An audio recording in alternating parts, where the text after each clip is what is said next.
आपण पाहताय सिंधू दर्पण प्रतिबिंब कोकणचं. मी चिन्मय घोगळे. सिंधू दर्पणच्या आजच्या विशेष चर्चेमध्ये आपणा सर्वांचं स्वागत करतोय. दर्शक हो, कणकवली तालुक्यातील दारिस्ते गावातील आई आणि मुलाच्या जोडीनं अख्ख्या सिंधुदुर्ग जिल्ह्याला अक्षरशः वेळ लावलाय. तोच आई आणि मुलगा आज आपल्यासोबत आहे. स्वतः नाटकवेड सत्तू आपल्यासोबत आहे, अर्थात सत्यवान गावकर, आणि त्याची आई देखील आपल्यासोबत आहे. आपणा दोघांचंही मी सिंधू दर्पणच्या विशेष चर्चेमध्ये स्वागत करतोय. सत्तू, मला तुझ्या बालपणीच्या अनेक आठवणी जाणून घ्यायच्या आहेत. बालपण म्हणाल तर पहिल्या म्हणजे मालवणी, त्यामुळे मी मालवणीच बोलन. आणि बालपणीच्या आठवणी म्हणशात तर ह्याच दगडमाती धोंड्यांमध्ये किंवा शेतीवाडी आईवडिलांसोबत करता करता आम्ही लहानाचे मोठे झालेले असो. शाळेचे पण बरेच सारे आठवणी असतात. पण नाटकवेडा सत्तू ह्या जो काही टायटल असा त्याची खरी सुरुवात जिल्हा परिषद शाळेपासून सुरुवात झाली. त्यामुळे जेव्हा जिल्हा परिषद शाळेत जाते त्याही वेळी पालकांना मी सांगते की तुम्ही जिल्हा परिषदमधनं मुलांका दुसऱ्या ठिकाणी कुठे टाकण्याचा प्रयत्न करू नका. कारण का तर आपल्यातलं उपजत गुणांकासुद्धा तिथूनच वाव मिळत असतं आणि तिथूनच लहानाचे मोठे होत असतं, आपल्याजवळ संस्कार होत असतात.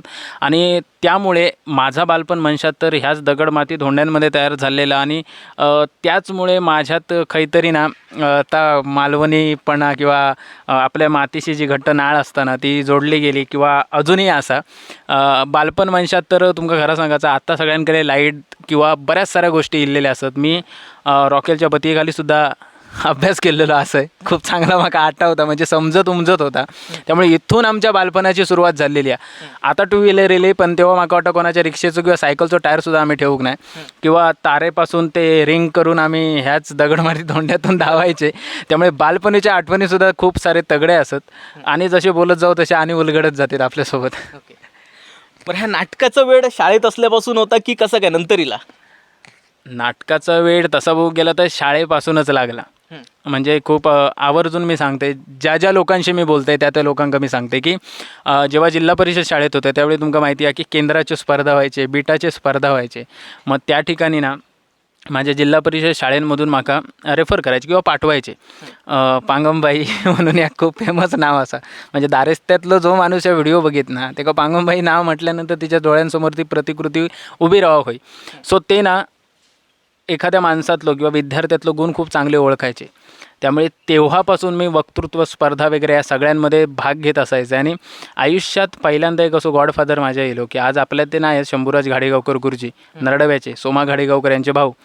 सो ते इल्यानंतर माझ्यातल्या सुप्त कलागुणांका जास्तीचं वाव मिळालं. कारण तेव्हा म्हणशात ना तर प्रशालेत असो ॲक्टिव्ह पोरगो म्हणशात ना तर मी एकच उरलेलं आहे. त्यामुळे जास्त करून माका सांगायचे हे गोष्टी कर, त्या गोष्टी कर, ही स्पर्धा घे, ती स्पर्धा घे. आणि त्यामुळे तेव्हापासून आमका गोडी लागली. आणि सरस्वती पूजन या प्रत्येकाच्या बालपणीतल्या आठवणीतलं विषय असतात.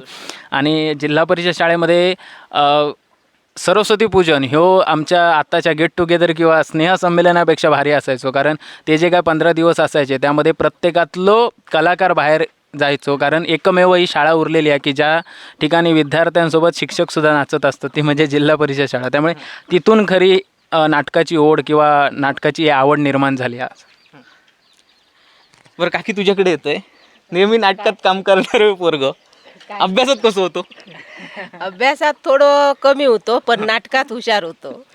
बरं, असं कधी झाला नाटकात काम केल्यामुळे अभ्यास करू वेळ मिळवला नाही, अभ्यासात मार्क कमी पडले आणि कधी ओरड पडली, असं कधी झाला काय? नाही, अभ्यासात कधी वरड नाही घेऊ, पण वायत नाटकामुळे अभ्यासात खाली इलो. विचारला कधी काय रे एवढे मार्क कसे काय कमी झाले, तर नाटकात गेले असं सांगायचं. ओके. मग तुझ्याकडनं काय प्रतिक्रिया यायची? मी काय मग नाही बोलायचा, काय त्या काय पण करून देत, त्याच्या मर्जीचा प्रश्न. बरं, खरी गोष्ट. बरं सत्तू, ह्या स्वतःचं सोशल मीडिया पेज काढण्याची कल्पना नेमकी कशी सुचली?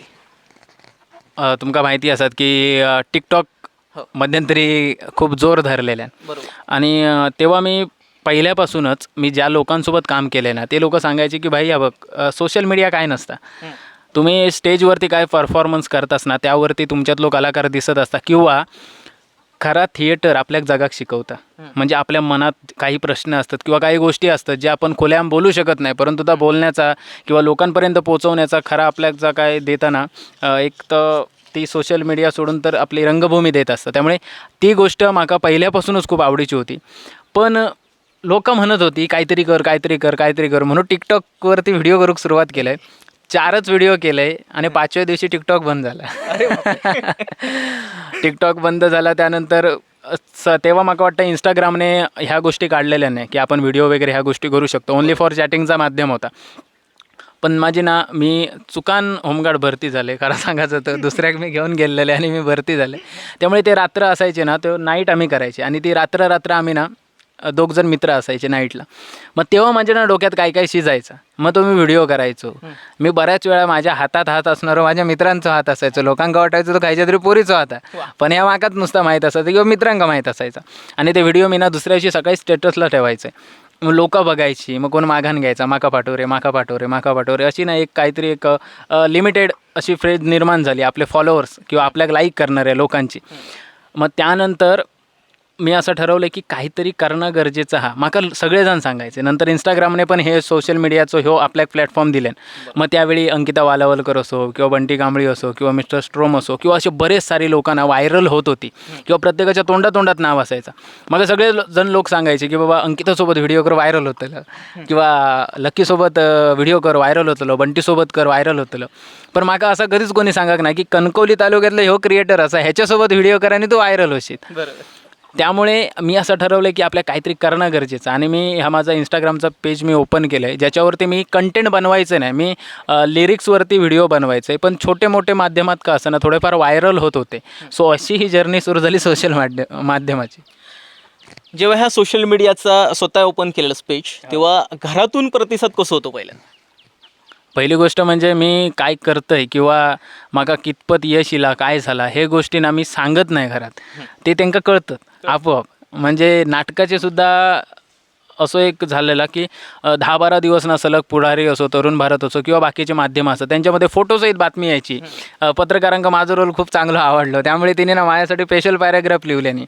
मग ही गोष्ट सरपंच असो गावचे किंवा पोलीस पाटील असो किंवा जे काही शासकीय खात्यात काम करणारे लोक असतात ते वाचत असतात. आणि तेच आईवडिलांका सांगायचे, मग तुझ्या झिलाक आज ह्या गावला, तुझ्या झिलाक आज ह्या गोष्ट मिळाली किंवा तुझ्या झिलानं आज ह्या केल्या. त्यामुळे घरात मी कमी गोष्टी सांगायचे. कारण मी जेव्हा गाडी बिडी नाही होती ना तेव्हासुद्धा रात्री 3-3 वाजता यायचं. तो कसं यायचं तो माका माझं माहिती. 1:30 वाजता पण यायचं, 2 वाजता पण यायचं. पण मी कसं येईल या घरात माहीत नसायचं, पण मी घरात यायचं आहे. त्यामुळे मी घरात सांगायचंही नाही, पण घरात पोचायचा. आणि एखादं यश मिळाल्यानंतर 101% की त्यांना माहीत असतं, आनंदच होतो. आणि सगळ्यात महत्त्वाची आता सांगायची गोष्ट लागत नाही. घरातनं बाहेर पडताना जेव्हा आवशीबाबाईच्या पायात हात लावून जाते तेव्हा त्यांना कळतं की मी काहीतरी स्पर्धेक बिर्धेक किंवा काहीतरी मी जात आहे. त्यामुळे दुसऱ्या दिवशी येल्यानंतर एखादी ट्रॉफी टेबलावर दिसतात, शाल नारळ त्यांना टेबलावर दिसतं. त्यामुळे त्यांना कळतं की काहीतरी मिळवलेलं. त्यामुळे सांगायची गरज वाटत नाही किंवा सांगत नाही सहसा मी. काकी, जेव्हा झिलाचं कौतुक दुसऱ्यांच्या तोंडून, शेजारी असतील किंवा पाहुणे सोयरे असतील त्यांच्या तोंडून जेव्हा ऐकूक आपणाक मिळता, कसं वाटतं? लय भारी वाटता. वाज मनाक समाधानी मिळता. ऐकान पण बरा वाटता ना. आई वडिलांका आणि काय व्हाया दुसरा. बरं काकी, तुझे पण अभिनय मी बघितले. तू पण पहिल्यांदा ऍक्टिंग बिक्टिंग करायचंस की असं अचानक गेला सगळा? अचानकच सगळा गेला. हा. फक्त झील सांगायचो माका असा करूचा, तुका असा करूचा, एवढाच सांगायचो फक्त. हा. बरं तू पूर्ण वेळ अभिनय की अजून कोणता जॉब वगैरे करतोस? सगळ्यात महत्त्वाचं म्हणजे पूर्ण वेळ अभिनय करण्याचे दिवस सरावाक नाही असं मी म्हणन. कारण का माहीत आहे, कोकणात जर आपल्या सगळ्या गोष्टी जर टिकवच्या तर कोकणात पाय रोवणं गरजेचं असं. आणि त्यामुळे पूर्ण वेळ अभिनय असा म्हणता येणार नाही. सोबत मी बरेच सारे कामसुद्धा करतो आहे. एका NGO मार्फत मी जिल्हा परिषद शाळांमध्ये काम करतो आहे. पोलीस स्टेशनशी रिलेटेड होमगार्ड खात्यात काम करतं आहे. त्याच्यानंतर आता सोशल मीडियाच्या माध्यमानुसार बरीच सारी कामं येत असतात ज्यांच्यासोबत वर्षाचे सुद्धा कोलॅब असतं. सो पूर्ण वेळ अभिनय असा नाही, पण जास्तीचा वेळ हो अभिनय. पहिलं प्रेम जर म्हणशात किंवा पहिलं वेळ जर कोणाक देऊचा असत तर तो म्हणजे थिएटरला अभिनयाक. आणि बाकी जण सगळ्या. जेव्हा एखादं फॉलोअर बाहेर भेटता, तू समजा कणकवलीत गेलस किंवा कनेडीत गेलस आणि कोणतरी अनोळखी पहिलं अरे तो सत्तू असं कधी झाला का? जेव्हा असं झालं असं तेव्हा नेमकं कसं वाटलेलं? असा आत्ता बराच वेळा होता. जेव्हा लाईफमध्ये पहिल्यांदा झाला ना तेव्हा लय खतरनाक भारी वाटलेला. माझे कान वाजलेले तेव्हा खरं सांगायचं तर.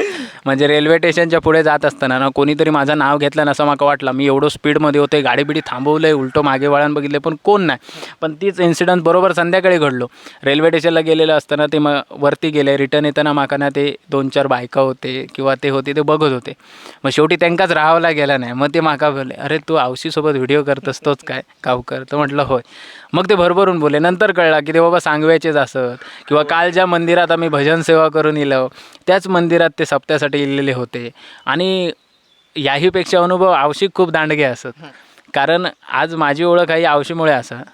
त्यामुळे गारगोटी कोल्हापूर बिल्लापूरची चुकान का असणार माणसा चतुर्थीसारख्या ठिकाणी माका बाजारात जरी आवशिक बघितले ना एवढ्या ट्रॅफिकमध्ये 4 व्हीलर दाबून लावून लावतात पण आवशीसोबत बोलान भेटान सेल्फी काढल्याशिवाय जात नाही. त्यामुळे माझ्याहीपेक्षा खतरनाक दांडगे अनुभव आवशीकडे असत या संदर्भातले. बरं, सत्तू आणि आई दोघाही जण एकत्र भेटली आहेत.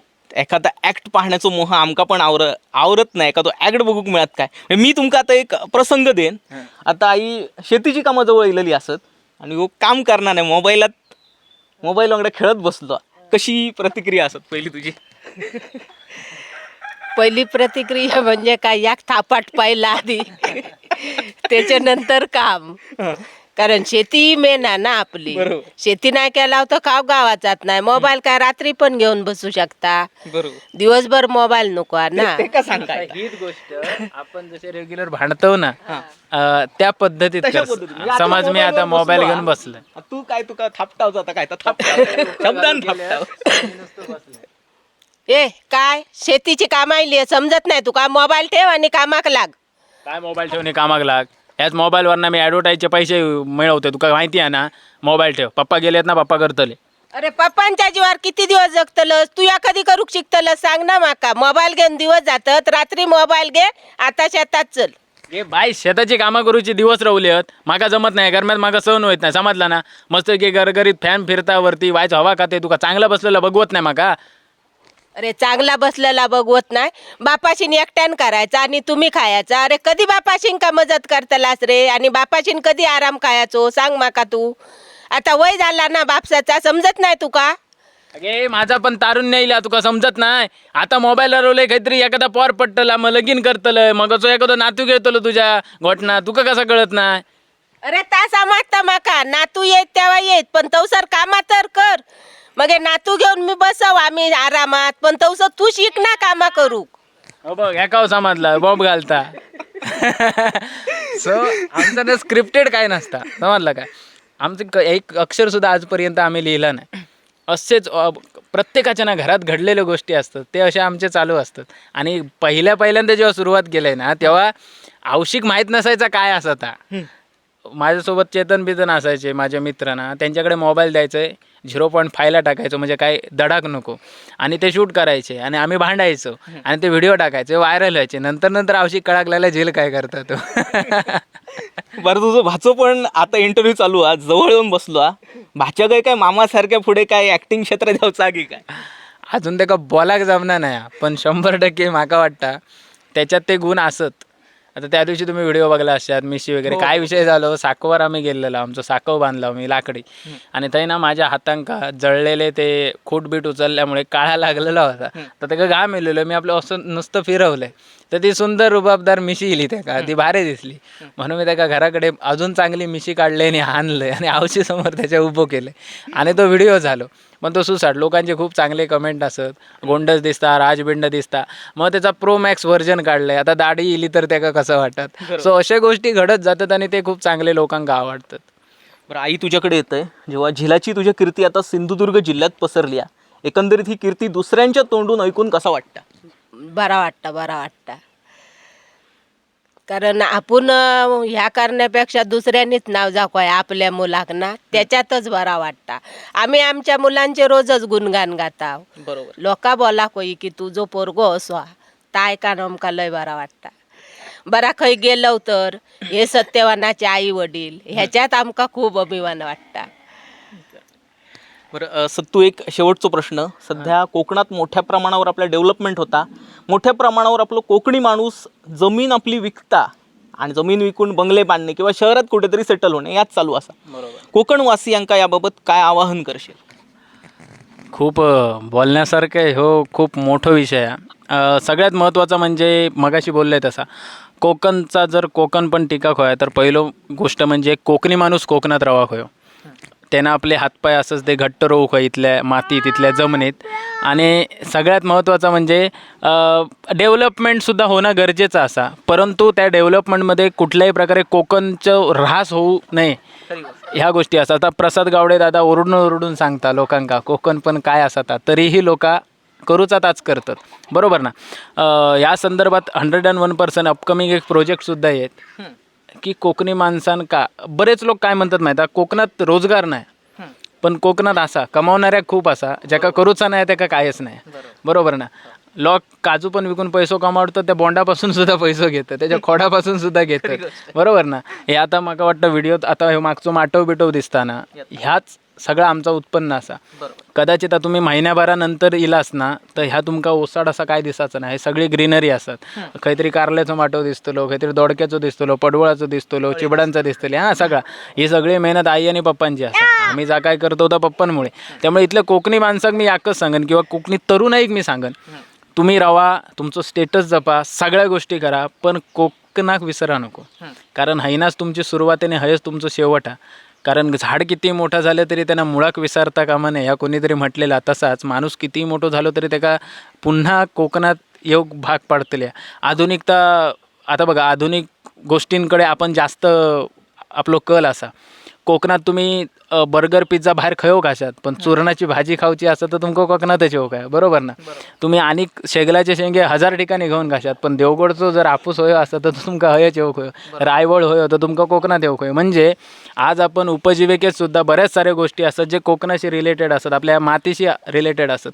त्यामुळे कितीही डेव्हलपिंग करा किंवा काहीही करा, पण कोकणाचं कोकण पण हरवूक देऊ नको. कारण गेलेली वेळ आणि जर ऱ्हास झालेलो कोकण पुन्हा मिळणं कठीण आहे. त्यामुळे डेव्हलपिंग होऊ दे, पण कोकण पण सुद्धा तेवढा ठिकाण दे. बरं काकी, तू काय सांगशील? लोक सगळे आपली जमिनी विकतात, पैसे घेतात आणि शहरात सेटल होतात, काय आवाहन करशील या लोकांना? आमच्यासारखी शेती करा आणि खावा.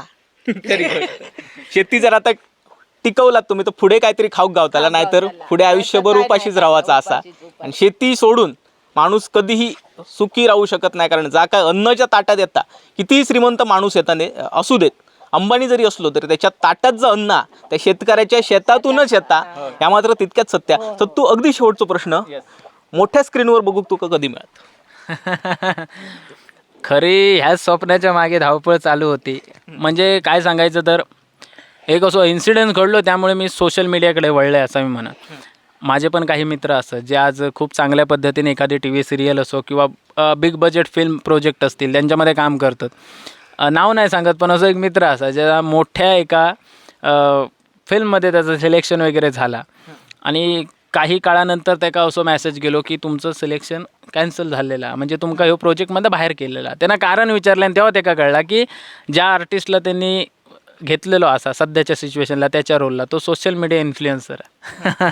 म्हणजे त्याच्याकडे क्रेज जरा जास्त आहे, त्याच्याकडे त्याचे व्ह्यूवर्स खूप असत, TRP मिळू शकता आपल्या, बरोबर ना. पण त्याच्यात इतकी वर्ष होय इतकी वर्ष थिएटर केलेलो तो माणूस आज खूप चांगल्या पद्धतीने डिरेक्शन वगैरे करता. मग अशा माणसाक जर बाहेरून जर त्यांनी अशा एका इन्फ्लुएन्सरला हे केले, तर म्हटलं आपल्या सगळाच असं ना. मी ना छाती डोकपणे सांगते, ह्यो इंटरव्ह्यू खयो आणि कोणाको दाखवा, त्या अशासाठी सांगते कारण गेली 15 वर्ष माझ्या गुरूंनी माझं बेस पक्को केलेलं. उद्या सकाळी सगळे सोशल मीडियाचे प्लॅटफॉर्म जरी बंद पडले ना तरी सत्यवान गावकरमधली कला खय प्रेझेंट करूची आहे त्याच्यासाठी अनेक मार्ग आहेत. आमचा पोट नाही ह्याच्यावर, पण आता ती ओळख झालेली आहे, त्यामुळे त्या टिकवणं गरजेचं आहे. आणि आम्ही त्या टिकवतो ह्या आमच्या याच पद्धती. आणि बरेच सारे प्रोजेक्ट आम्ही करतो. आता हल्लीच एक बोलन एक इट्स मज्जा कोरीपाटी प्रोडक्शन, ज्यामध्ये दिगंबर नाईक वगैरे अशी खूप मोठे व्यक्ती असत. सो तो एक प्रोजेक्ट असा की आयुष्यातलं पहिलं एडी म्हणून काम केलं आहे त्या प्रोजेक्टला आणि विथ रोलसुद्धा केलं आहे. आणि मालवणी भाषेवर वर्क करण्याचं चान्स माका मिळालं, एवढी मोठी गोष्ट घ्यायची नाही. त्यामुळे तो एक प्रोजेक्ट अपकमिंग येताचा, छोटी भूमिका असा पण एक खूप चांगल्या पडद्यावरची असा. आणि त्यासाठी धडपड चाललेली आहे. लवकरात लवकर कसा माहिती आहे, माका पहिल्यापासूनच आवशी बापाने सांगल्यान की अर्ध्या हळकुंडान पिवळा होण्यात काय मजा नाही. बरोबर ना. बरेच लोक विचारतात की तू बाबा कोणाक आयडॉल म्हणून मानतस किंवा काय. सगळ्यांका बरेच सारे आवडत असतील, पण म्हाका सिद्धार्थ जाधव आवडतात, म्हाका लक्ष्मीकांत बेर्डे किंवा अशोक सराफ सर किंवा ही जी जुनी जनरेशन असा. कारण का माहिती आपल्या मराठी माणसाक जर अभिनेतो व्हायचा हा तर त्याका खयची अकॅडमीची गरज नाही. वर्षभरात ना 10 वेळा जरी बनवी बघितल्यांना तरी त्याचं चांगलं बेस बनवू शकता, एवढी कॅपॅसिटी असा तेव्हाच्या प्रोडक्टमध्ये. त्यामुळे ह्या सगळ्यांका फॉलो करून मी या करतो आहे. आणि सिद्धार्थ जाधव सर म्हणजे माझ्यासारखंच एक गोरगरीब माणूस आणि आज अनेकांच्या हृदयाचं म्हणजे गळ्यातलं ताईत बनलेली व्यक्ती असं. त्यामुळे 100% अपकमिंग काही वर्षात सत्यवान गावकर नक्कीच मोठ्या पडद्यावर दिसतात. तुमच्यासारखे असे प्रेम करणारे लोक माझ्यापर्यंत पोचतात. तुम्हाला खरं सांगतोय, आज फिल्म इंडस्ट्रीशी रिलेटेड झी असो, मराठी असो, कलर्स असो, सोनी मराठी असो, ह्या सगळ्या चॅनलवरती ज्या सिरीज चालतात, सिरियल चालतात, त्यामधले आर्टिस्टसुद्धा पर्सनली आईवरती कमेंट करतात, DM करून किंवा काय करून. म्हणजे आमचं काम लोकांपर्यंत पोचतं. सो संधीसुद्धा येत चालन आणि इली की 100% तुमच्यापर्यंत कळतच. नक्कीच. तुझ्या भावी वाटचालीसाठी शुभेच्छा. तर हे होती कोकणातली आपल्या 2 रत्न अर्थात नाटकवेडा सत्तू आणि सत्तूची आई अर्थात औस आणि झील. आपल्या कोकणातली 2 रत्न आहेत, कोकणातली 2 कलारत्न आहेत. अशी अनेक रत्न आपल्या कोकणात आहेत. आपण त्यांना देखील भेटणार आहोत, परंतु तुर्तास इथेच थांबतोय. पण तुम्ही मात्र कुठे जाऊ नका, पाहत राहा सिंधुदर्पण, प्रतिबिंब कोकणचं.